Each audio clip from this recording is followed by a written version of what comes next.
My daughter was getting ready to donate bone marrow to her younger brother when the doctor called with unexpected results. Mrs. Patterson, there's been an irregularity with the genetic testing. Emma isn't a match for Tyler. In fact, according to the DNA results, Emma isn't biologically related to either you or your husband. That's impossible. We had IVF. We used my eggs and my husband's sperm. Are you certain? Because the DNA is very clear. Emma isn't your biological child. My hands started shaking. Then whose child is she? My name is Rachel Patterson. I'm 50 years old. I live in Los Angeles, California. My husband David and I struggled with infertility for years. We tried everything, fertility treatments, medications, procedures. Nothing worked. In 2005, when I was 35 and David was 37, we decided to try IVF, in vitro fertilization. It was expensive, $25,000 per cycle. We used a prestigious fertility clinic in Beverly Hills. They harvested my eggs. David provided sperm. They created embryos in the lab, implanted 2 embryos in my uterus. 1 took. I got pregnant with Emma. She was born in February 2006. Healthy, beautiful, perfect. We tried for a second child. Did IVF again in 2010 using our frozen embryos from the first cycle. This time we got Tyler. 2 children, both through IVF, both genetically ours, or so we thought. Emma grew up looking different from us. She had dark hair and brown eyes. David and I are both blonde with blue eyes. Tyler is blonde and blue-eyed too. We assumed Emma got her coloring from David's grandmother, who was Mediterranean. Genetics are weird. Sometimes traits skip generations. We never questioned it, until Tyler got leukemia. Tyler was diagnosed with acute lymphoblastic leukemia in January 2023. He was 12 years old. The oncologist said he needed a bone marrow transplant. Family members are the best chance for a match. Parents first, then siblings.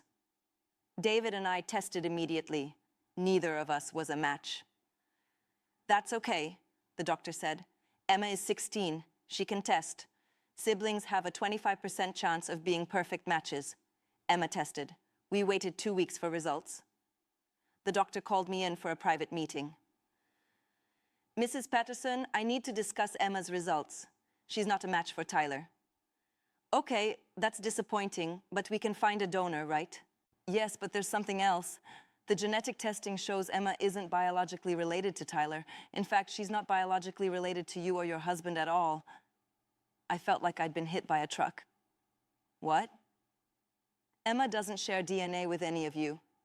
0 shared genetic markers. She's not your biological child. But we did IVF. We used my eggs, my husband's sperm. I understand that's what you believed, but the DNA doesn't lie.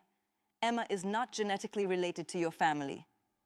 Then how did this happen? I don't know, but you need to contact the fertility clinic immediately. David and I went to the fertility clinic the next day, demanded answers. The clinic director, Dr. Harrison, reviewed our files for 3 hours. Then he called us into his office. There was a mistake in 2005 during your IVF cycle. What kind of mistake? Your embryos were mixed up with another couple's embryos. The embryo implanted in you wasn't yours. It belonged to another couple who was doing IVF at the same time. I couldn't breathe. You gave us someone else's baby? Yes, we're very sorry. This should never have happened. We've implemented new protocols since then to prevent... I don't care about your protocols. You gave us the wrong baby. David grabbed my hand. Does this other couple know? Did they get our embryo? Dr. Harrison looked uncomfortable. We're still investigating, but yes, we believe they received one of your embryos. So somewhere out there, there's a child who's biologically ours, being raised by strangers? Possibly. We're trying to contact the couple now. Who are they? I can't disclose that information without their consent. They have my child and you can't tell me who they are? It's complicated legally. Please give us time to sort this out. The clinic connected us with the other couple 2 weeks later, Daniel and Maria Chen. They lived in San Diego. They'd done IVF at the same clinic in 2005. They had a daughter named Sophia. Born March 2006, 1 month after Emma. We met at a neutral location, a lawyer's office, brought DNA tests. Emma and Sophia both tested. The results were definitive. Emma was biologically Daniel and Maria's daughter. Sophia was biologically David and my daughter. We'd been raising each other's children for 16 years. Maria was crying. I always thought something was wrong. Sophia doesn't look like us. She's blonde.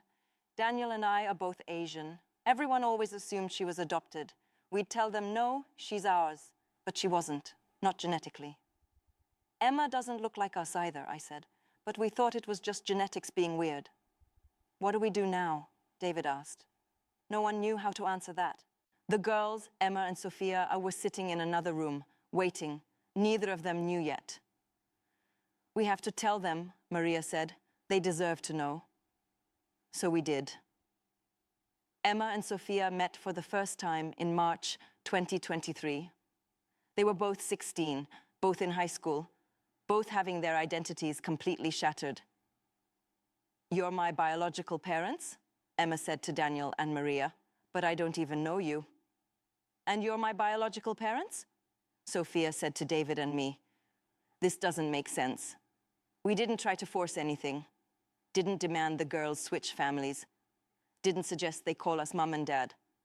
But we did start spending time together, the two families, slowly building relationships. Emma and Sophia bonded as sisters, sort of. They weren't raised together, didn't share memories, but they shared biology. David and I got to know Sophia, our biological daughter. She was smart, kind, nothing like Emma, different personality, different interests. Maria and Daniel got to know Emma. She was artistic, creative. She had Maria's eyes, Daniel's laugh. We're all in therapy now, all 6 of us. Trying to process this. The fertility clinic is being sued. We're part of a class action lawsuit. They're expected to pay $30 million in damages. Money doesn't fix what was taken from us. Emma will always be my daughter. I raised her. I love her. Biology doesn't change that. But Sophia is also my daughter. She has my DNA. She should have been mine to raise. Both things are true. Both things hurt. Tyler ended up getting a bone marrow transplant from an anonymous donor. He's in remission now. Emma and Sophia are seniors in high school. They're applying to colleges. They list both sets of parents on their applications. We celebrate holidays together now. 2 families connected by a medical mistake, by children who should have gone to different homes. The fertility clinic's error stole 16 years from all of us. Years we can't get back, but we have now. We have forward. And somehow we're building a family out of this disaster. Not the family any of us expected, but family nonetheless. Have you experienced an IVF or fertility clinic mistake? Have you discovered you're raising the wrong biological child? Share your story in the comments. Subscribe for more true stories about DNA discoveries, medical mistakes, and the complicated meaning of family. New stories every week. Thanks for listening.